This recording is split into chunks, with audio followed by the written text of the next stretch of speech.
मुकर्ररीन के दरमियान ज़्यादा हाइल नहीं रहूँगा। तमाम मुकर्ररीन से गुजारिश है कि वो मुख्तसर वक्त में अपनी बात को रखें। आज का ये जुलूस, आज का ये प्रोटेस्ट कामयाब नहीं होता अगर हमारे मर्चेंट एसोसिएशन, हमारे टैक्सी यूनियन, ट्रांसपोर्ट ऑपरेटर्स, हमारे होटलियर्स, हमारा बिजनेस एस्टेब्लिशमेंट से जो लोग मुंसलिक है, ऑटोमोबाइल से लेकर के हमारे सब्जी मंडी वाले सभी लोग, सबका जो है बराबर का हिस्सा रहा है, बराबर का सपोर्ट हमेशा रहा है।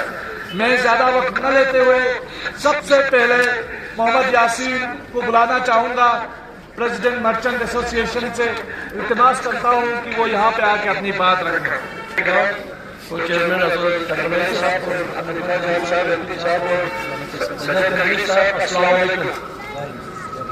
मैं यहाँ करने के लायक बात बनना तो नहीं हूँ, मगर मैं अपना थोड़ा हमारा एसोसिएशन का थोड़ा मसले है उसको भी थोड़ा रखाऊंगा यहाँ पे। हम हमेशा जो है, हमेशा कैरियर अपेक्स के डे फर्स्ट से हम उनके साथ खड़े हैं और हमेशा खड़े रहेंगे कि जहाँ तक जाना पड़े, जो कुर्बानी देना पड़े हम दे रहे हैं, देते आ रहे हैं और आगे भी देते रहेंगे। कोई अगर दिक्कत आए, कहीं भी कोई मसला आए, हमेशा कैरियर और अपेक्स के साथ खड़ा रहेगा। लेकिन हमारे कुछ मांगे थे, हमारे 2-4 मांगे थे, तो जो 2-3 साल से हम इधर DC ऑफिस में जा रहे थे, कौंसल पे जा रहे थे, हमें इंश्योरेंस दे रहा है मगर हमारा काम नहीं हो रहा। हमारा कोई पार्किंग का इशू था, वेंडर्स का इशू था। मेहरबानी कम से कम KDA को कम से कम इसको देखना पड़ेगा, हमें सपोर्ट करना पड़ेगा। हम ये रमज़ान माह मुबारक के खुदमत को ये करके हम बैठे हुए हैं, नहीं तो हमारा बिजनेस जो है बिल्कुल तितर बितर हुआ है। जो हमारे जो इलीगल जो घर घर गली गली जो ट्रांसपोर्ट वाले जाते हैं उससे हमारा बिजनेस बहुत ख़राब है। बाकी आज यहाँ पे हमारे छोटे मोटे जो संडे लगते हैं इसमें जो है बड़े बड़े मगरमच्छ आके यहाँ पे संडे लगा रहे हैं, तो वो गरीब आवाम के लिए है, चारपाई गरीब आवाम के लिए है। चारपाई वाला 30 साल से वहाँ बैठा हुआ है, वो एक में आके चारपाई पे बैठता है, तो कम से कम जो गरीब है उसको वो लाचों पर जगह दे चारपाई के लिए। वो कब से 30 साल से वहाँ खड़ा है और उसका बेटा वही चारपाई का काम कर रहा है, उसको खुदा का शुक्र करना चाहिए, उसको दुकान किराए पे लेके दुकान देना चाहिए। तो कम से कम जो है हमारे जो फैक्ट्री लगा के दही वाला है वो वहाँ पे बैठ के बैठा हुआ है, वो दही का वो फैक्ट्री का मालिक है, उसको लाचौक पे वो फुटपाथ पे बैठा हुआ है। कम से कम जो नया बंदा जो काम करना चाहता है, जो गरीब है, ये सारे दुकानें जो है हमने इसने जो नोटिफाइड जो है गरीबों को इशू किया था। 5 दुकान एक मगरमच्छ से जमा करके बैठा हुआ है वहाँ बहुत बड़ा होलसेल बना के। ये कम से कम पता करना चाहिए, ये कम से कम पता करना चाहिए कि कभी का गरीब कम से कम इसमें है कि नहीं है। कम से कम ये पता कोई ट्रांस वाला स्टूल वाला आए, कम से कम लाचौक में दही बेचने का उसको भी जगह मिले।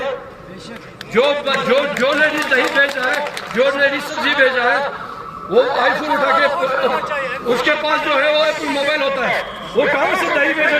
जो गरीब आवाम है उसका काम है ये, वो उस गरीब आवाम का काम है। जो पहले जो शुरू में बिजनेस कर रहा है वो उसका काम है। जो चारपाई लगाएगा वो उसको मिलेगा, जो नातौन होगा, जो इसको कोई फाइनेंशियली कमजोर होगा। तब से ये सारी प्रॉब्लम जो है शुरू हुई है। मैं ज्यादा टाइम नहीं होता, तमाम मुकर्रमीन से गुजारिश है कि वो वक्त का खास ख्याल रखें। हमारे नए एपेक्स बॉडी के legal adviser Baradar advocate Mustafa साहब हैं, बरादर एडवोकेट मुस्तफ़ा हाजी से गुजारिश करूंगा आप आए और अपनी बात रखें।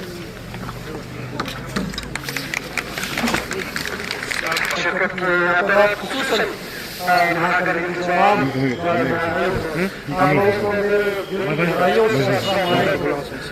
और जैसे कि आप सब जानते हैं मैं इस चीज़ को मुख्तसर करूँगा और कुछ ही चीज़ों पर फोकस करूँगा तो दैट हमारी इसमें ज़्यादा क्लैरिटी है। जैसे कि हम सबने देखा है, किसी शायर ने बड़ा खूब कहा है कि उज़्र आने में भी है और बुलाते भी नहीं, 22 से तर्क मुलाकात बताते भी नहीं। यानी आप अभी देख रहे हैं कि पिछले 5 सालों में हमारे एपेक्स और KDA ने बिल्कुल शीशे की तरह इसको क्लियर कर बार बार इसको बोला है कि जो लद्दाख की जो मेन डिमांड्स है 6 शेड्यूल की और शेड्यूल की है, इसमें कोई भी तो कहते ना अंग्रेजी में we have not means a single word and we have said very categorically that Ladakh की आवाम को, लद्दाख की सेंसिटिविटी को देखकर, बॉर्डर की सेंसिटिविटी को देखकर, लद्दाख की इन्वायरमेंटल सेंसिटिविटी को देखकर, लद्दाख की तारीख को देखकर, जिसने मल्टीपल टाइम्स में बहुत मरहलों पर जंगें देखी, 47 का जंग देखा, 65 का देखा, 62 का देखा, 72 का, 71 का देखा, 99 का देखा। तो ऐसे में इसकी सेंसिटिविटी को सोचकर हमारे एपेक्स और KDA की बिल्कुल एक मुख्तसर सी डिमांड है जो 6 शेड्यूल की और शेड्यूल की। लेकिन आपने देखा पिछले 5 सालों में जब भी हमने देखा कुछ न कुछ बहाना करके हमारे इन बातों को, हमारे इन डिमांड्स को प्रोकास्टिनेट यानी डिले किया जा रहा है, जो मुझे लगता है कि बहुत अफसोस की बात है। आज अगर हम सब इस रोजे के 5 महीने में यहाँ आज जमा हुए हैं, ये हमारे इसलिए जमा हुए क्योंकि हमारी गवर्नमेंट इस चीज को पिछले 5 सालों में और खुसूसन फॉर द लास्ट 6 मंथ्स, जबकि हमारे लोगों को लेह में गोलियां मारकर शहीद किया गया, हमारे लोगों को 80 से ज्यादा मजीद लोगों पर अभी गमगीन बहुत सीरियस अटेम्प्ट टू मर्डर की चार्जेस उनके ऊपर अभी है। उनका चालान अभी आधा हुआ, आधा होने को बाकी है। हमारे लोग गल्ला दमगल और मल्ला दुर्ग अभी भी जेल में, उनका बेल अभी भी पेंडिंग, उनको बेल नहीं हुआ। तो ऐसे हालात होने के बावजूद भी हमें लगा था, हमारे एपेक्स और KDA को लगा था, आपको पता होगा 29 सितंबर को हमने एपेक्स और KDA ने हमारे कॉल को बाइकआउट किया था, जबकि हमें कॉल दी गई थी, सेंट्रल गवर्नमेंट ने हमें बुलाया था ऑन द 6 अक्टूबर, बट हमारे एपेक्स और KDA ने कहा कि हम हमसे बात नहीं करेंगे क्योंकि ऐसे हालात हमारे कविंदर गुप्ता साहब ने, हमारे DGP साहब ने, जमाल साहब ने ऐसे हालात पैदा किए जो लद्दाख की तारीख में कभी नहीं देखे ऐसे हालात, इसलिए हमने बाइकआउट किए वो टॉक्स। उसके बाद भी मल्टीपल उन्होंने हमें आश्वासन दिए, गवर्नमेंट ने कहा कि नहीं जी ये बहुत बुरा हुआ, हमें पता है कि यह गलत हुआ आपके साथ। हमें एक मीडिया ट्रायल किया गया, मीडिया ट्रायल पूरे लद्दाख के एक एक फर्द का है, चाहे वो बुद्धिस्ट हो, मुस्लिम हो या किसी और मजहब से बिलोंग करता होगा, उसका मीडिया ट्रायल किया गया। कहा गया कि ये एंटी नेशनल है, पाकिस्तानी है, चाइनीज है, बांग्लादेशी, अफगानिस्तानी है, पता नहीं क्या क्या कहा। वो सब हमने सहा, वो सब लद्दाख के आवाम ने सहा। इसलिए सहा क्योंकि हम लद्दाख के जो मुद्दे हैं, 6 शेड्यूल स्टेट और काम चाहते हैं कि लद्दाख का जो फ्यूचर होगा, जिसको खतरा है बड़े बड़े उद्योगपतियों से। लद्दाख एक छोटी जगह है, हम 3 लाख लोग हैं, लेकिन 60,000 यानी 60,000 स्क्वायर किलोमीटर एरिया हमारा बहुत बड़ा एरिया है। इसमें हर किसी, जैसे मेरे से पहले कबल मर्चेंट एसोसिएशन के और स्टूडेंट्स के जो हमारे लीडर्स हैं, उन्होंने कहा कि उस पर नजर होती है हॉक की तरह। हम देख रहे हैं कि किस तरह से बड़े बड़े जितने भी ठेके बाहर के लोग कर रहे हैं, डेवलपमेंट के नाम पर पहाड़ों में जहाँ जगह दिखी वहाँ शोध कर रहे हैं, सुराग कर रहे हैं। तो इसलिए हमारे लद्दाख के फ्यूचर के लिए हमारे एपेक्स और केडीए ने ये डिसाइड किया कि हम इन मुद्दों के लिए, इन हमारे फ्यूचर्स के लिए, हमारे लड़कों के बच्चों के फ्यूचर के लिए हम फिर भी आपसे बात करेंगे। बट डिस्पाइट बात करने के बावजूद भी अब भी हम बैक टू स्क्वायर जीरो है, बैक टू उसी मरहले पे है कि आज फिर से हम यहाँ पे एहतजाज कर रहे हैं, प्रोटेस्ट कर रहे हैं। तो मैं अपनी चीज को खत्म करते हुए ये कहना चाहूंगा आपसे कि जब तक हम एक फर्द, हर एक लद्दाख का फर्द इस बात को नहीं समझेगा कि हमारे सबसे जो बड़ा मुद्दा है लद्दाख का, वो स्टेट और 6 आवाम की इस्तकामत और आवाम की डिटर्मिनेशन होती है। और आप लोगों ने दलील दिया, सबूत पेश किया यहाँ जमा होके इसी कसीर तादाद में। मैं ये कहना चाहता हूँ, मजीद वक्त नहीं है, कि 2019 5 अगस्त को एक धमाका या एक ज़बरदस्ती का हम पे एक मुसल्लत किया हुआ ये यूटी, और जब से कई सारे वायरस लद्दाख के अंदर है। वो वायरस बेरोजगारी की फॉर्म में, वो वायरस कितने सारे मर्चेंट एसोसिएशन से लेकर कौन परेशान नहीं है, सब रो रहे हैं। तो हर वायरस का एक एंटीवायरस, एक डोज की जरूरत होता है। वो डोज फकत 6 शेड्यूल और स्टेटहुड है, आप माने या ना माने। हम सबका अपने अपने कई सारे ग्रीवेंस से कई शिकायतें हैं। जहां तक मुझे अंदेशा है, मुझे ऐसा लगता है कि सरकार कहीं ना कहीं हमें तारीख पे तारीख दे के हमारे लद्दाख की जनता के बीच फूट डालना चाहता है। वो सबकी ग्रीवेंसेस को लेके कहते हैं कि देखो इनके अलग इश्यूज है, इनके अलग इश्यूज है, लेकिन हम सबका ऑनेस्टिक एक बहुत बड़ा डिमांड, जिसको लेके हमारी सिंसियरिटी दिखना चाहिए, जिसको लेके हमारी सीरियसनेस दिखना चाहिए, वो इन्हीं 2 इश्यूज को लेके अगर हम आगे बढ़े तो हमारे सारे इश्यूज दूर हो सकते हैं।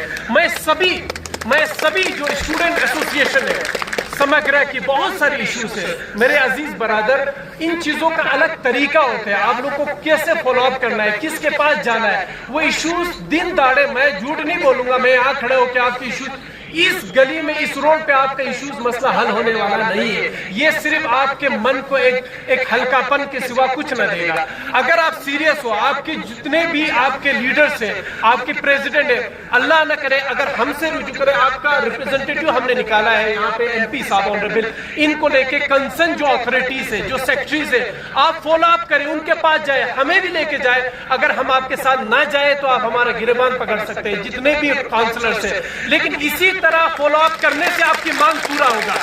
तो ये कि लद्दाख के अवाम पिछले 6 साल से जिस तरीके से जमहूरियत यहाँ से छिन गई, लोगों की आवाज यहाँ से छिन गई, हमारी जो जमीनें थी, उनके जो हुकूक थे, उनका जो तहफ्फुज़ था, वो हमसे छीना गया। और हम देखते हैं किस तरीके से नौकरियों को लेकर सुस्ती का माहौल है। और यही नहीं, बल्कि 24 सितंबर को जो वाकयात हुए, उनमें क्या हालात हुई, कैसे चैलेंज इस लद्दाख को फेस करने पड़े, ये सारी चीजें आज हमारे मुकर्रीन आप सबके सामने जो पेश करेंगे। मैं आप और हमारे जो मुकर्रीन हैं उनके दरमियान ज्यादा हाइल न होते हुए, सबसे पहले आज के इस प्रोटेस्ट का आगाज करते हुए मैं तिलावत कलाम पाक से इस जुलूस को शुरू करने के लिए हुज्जतुल इस्लाम शेख ताहा शाहिरी साहब से गुजारिश करूंगा कि वो यहाँ आए और तिलावत कलाम पाक से आज के इस जुलूस का आगाज करें। को चेयरमैन अलहाज असगर अली करबलाई साहब, हमारे एग्जीक्यूटिव मेंबर सज्जाद करगिली साहब, एग्जीक्यूटिव काउंसिलर ऑनरेबल खतो फेरोज साहब, ऑनरेबल काउंसिलर्स, उलमा इकराम, सादात इज़्ज़ाम और इस जलसे में शमूलियत किए हुए हमारे करगिल के आवाम, अस्सलाम वालेकुम व रहमतुल्लाहि व बरकातहू। यहाँ पे शेख साहब और सज्जाद साहब ने हमें ये याद दिलाया और बहुत ही शिद्दत से हम लोग, खासकर हमारे कीड़े के को चेयरमैन से लेके हमारे तमाम मेंबर, बल्कि पूरे करगिल के आवाम एक कमी जिसकी महसूस कर रही है, वो हमारे कमर अली आखुन साहब का बहुत कमी महसूस कर रही है। आज हम पूरा करगिल केड़े के शक्ल में यकजा होके एक प्लेटफॉर्म पे है, तो ये उस शख्सियत की जो दूर अंदेज, जो कौम के प्रति जो दर्द रखते थे, उसका नतीजा है कि आज हम लोग एक प्लेटफॉर्म पे लद्दाख के हमारे मसलों के लिए हम लोग लड़ रहे हैं। मुझे याद है जब हम पे यूटी थोपा गया था, उसी रात कमर साहब ने मुझे फोन किया और ये कहा कि हमें अब निकलना पड़ेगा, हमारे सारे ऑर्गेनाइजेशन को एक प्लेटफॉर्म पे ला के हम सब यकजा होकर लद्दाख के लिए हमको लड़ना पड़ेगा, नहीं तो हमारा मुस्तकबिल, हमारा फ्यूचर जो है वो खत्म हो जाएगा। पूरी जिंदगी कमर साहब ने अपना पूरा उम्र इस खत्ते के, खुसूसन करगिल के आवाम के लिए सर्व किया, खासकर गरीब लोगों के लिए उन्होंने हमेशा काम किया, लेकिन आखिरी दम तक अपने उम्र में, हालांकि वो बीमार थे, उसके बावजूद भी उम्र के आखिरी हिस्से तक उन्होंने इस कौम के लिए लड़ता रहा और दुनिया से चला गया। मेरे भाइयों, मेरे बुजुर्गों, उनका एक ये जो कोशिश, उनका नियत यही था कि जिस तरीके से हमको एक यूटी में डाल के हमसे हमारी डेमोक्रेसी छीनी गई, हमसे हमारी जो तहफ़्फ़ुज़ात थे वो छीनी गई, जब तक ये चीजें हम वापस नहीं लेते तब तक हमको यूनाइट रहना है। तो आज मैं आप लोगों से एक अपील करता हूं कि जब तक हम अपने हक को वापस नहीं लेंगे, तब तक पूरा करगिल ही नहीं, पूरा लद्दाख हमको एक यकजा होकर हमको इस चीज के लिए लड़ना है। जिस तरीके से सज्जाद साहब ने यहाँ जिक्र किया, बहुत सारे साजिशें चल रही है, अलग अलग तरीके से लोगों को, कई लोगों को हमारे बीच में डाला हुआ है, बिचौलियों को निकाला हुआ है ताकि हमारे इस यूनाइटी को सबोटाइज करे। मैं उन लोगों से भी कहना चाहता हूं, यह किसी के जाती मसला नहीं है, यह किसी रिलीजन का मसला नहीं है, यह किसी इलाके का मसला नहीं है, यह पूरे लद्दाख के आवाम के फ्यूचर का मसला है। हमने तो अपनी जिंदगी गुजार दी, जिंदगी का पूरा हिस्सा हमने गुजार दी, लेकिन आने वाले जनरेशन टू जनरेशन अगर हम इस सेटअप में रहा, हमारे पूरा फ्यूचर खत्म हो जाएगा, हमारे बच्चों का फ्यूचर खत्म हो जाएगा।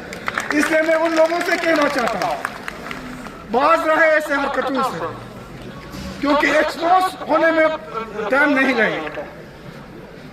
लद्दाख के आवाम को, ये लद्दाख के जो इश्यूज है, इसका दर्द जो है वो दिल में ऐसा लगे हैं, अगर जिस दिन एक्सपोज हो जाएगा लद्दाख के आवाम, करगिल के आवाम तुम लोग को सही तरीके से नहीं छोड़ेगा। लिहाजा जो भी हमारे पार्टी हो, जो भी लोग हो, जिस तरीके से भी लोग हो, हमारे इस यूनिटी में शामिल हो जाओ। हमारे लद्दाख के जो फ्यूचर के लिए जो हम लड़ाई लड़ रहे हैं, इसमें शामिल होके यकजा होके जो है हम इस लड़ाई को लड़ेंगे। हमारे बुजुर्ग हमारे से जनरेशन टू जनरेशन में हमारा कुर्बानी रखी है, और आज हमें पता है कि इस लद्दाख को अमन रखना, इस लद्दाख के अमन फिजा को मेंटेन रखना कितना जरूरी है, इसका एहसास लेते हैं। इसलिए हमेशा हमने पीसफुली जो प्रोटेस्ट किया है, लेकिन हमारे सब्र का इम्तिहान जो है कहीं ये अमन एहतिजाज, जिसकी कोशिश में हमारे लीडरशिप, हमारे उलमा हमेशा लोगों को ये कहते हैं कि हम, हमारा जो लद्दाख के आवाम एक अमन पसंद आवाम है, हमें अमन कायम रख के हमें काम करनी है, लेकिन जब सब्र का इंतहा जब खत्म हो जाती है तो उस वक्त फिर ये चीज का पहुंचेगा हमें अच्छा नहीं। 16 मार्च को रिलीज किया, आपको पता है 24 तारीख को जब घटना घटी, हमारे लद्दाख के सोनमर्ग के समेत बहुत सारे लोगों को अरेस्ट किया गया, जेलों में डाला गया। 4 नौजवान हमारे लद्दाख के, उनकी जान चली गई, कई लोग जख्मी हुए। तब से लेके एपेक्स और केडीए की लीडरशिप, संसद से लेके सड़क तक, गवर्नमेंट से लेके यूटी एडमिनिस्ट्रेशन तक हमने इनके लिए, इनके हक के लिए लड़ा, आवाज उठाई। आज 16 मार्च को रिलीज किया, लेकिन 2 लीडर हमारे लद्दाख के अभी भी जेल में हैं। उन लोगों पर जिनके ऊपर केस डाल के जो जमानत पे बाहर, अभी भी उनका केस चल रहा है। और जो 4 लोग देखा अपनी आंखों से हजारों करगिल के आवाम का उमड़ता हुआ सैलाब केडीए और एपेक्स के काल पे आज यहाँ जमा हुआ है, और इन्होंने ये बतला दी कि हम यूटी एडमिनिस्ट्रेशन हो या एमएचए हो, किसी के दौंस दबाव धमकी में आने वाले नहीं हैं, और अपने जो आईनी हुकूक है, आइन ने जो हमें हक दी है, जो जस्टिफाइड हक है, जो जेन्युइन डिमांड्स हैं स्टेटहुड और 6 शेड्यूल से कभी हाथ उठा नहीं लेंगे। जो कुछ भी इसके लिए बन पड़े, हर कुर्बानी के लिए लद्दाखी आवाम तैयार है, और उसमें पूरी लद्दाख आज एक आवाज़ है। आज का ये सुनहरा पल बहुत ही खूबसूरत है। यानी फिर एक बार एडमिनिस्ट्रेशंस के सारे काली करतूतों पे इन्होंने लीक पोत के अच्छी तरह से बतला दी कि लद्दाख में आप फूट डाल के अपनी हुकूमत नहीं कर सकते। लद्दाख की एक ही आवाज़ है, लद्दाख मुत्तहिद है, लद्दाख मुत्तफिक है, एक ही आवाज़ है, वो स्टेटहुड 6 शेड्यूल फॉर लद्दाख। और जो भी डिटेनीस हैं उन सबों से केस को रिवोक किया जाए, इंजर्ड को डिग्निफाइड कंपनसेशन दी जाए, मार्टर्ड के फैमिलीज के साथ इंसाफ किया जाए। जी जी सर, आखिरी सवाल आपसे यही रहेगी, खासकर बातचीत को लेके, अगर जो है फिर से एमएचए की तरफ से कॉल नहीं आती तो क्या बातचीत के लिए तैयार है। हम हर वक्त बातचीत, तकरीबन 15-16 राउंड हमारी बातचीत के ख़त्म हो चुके हैं, लेकिन ये एमएचए है जो हमेशा हरदर्मी दिखाई देता है। ये एमएचए जो डेट पे तारीख पे तारीख दे के टालता रहता है। हम हमेशा खुले मन के साथ, खुले दिल के साथ एपेक्स और केडीए बातचीत के लिए तैयार है। आज भी हम खुले दिल के साथ बातचीत के लिए तैयार हैं। Thank you. बहुत बहुत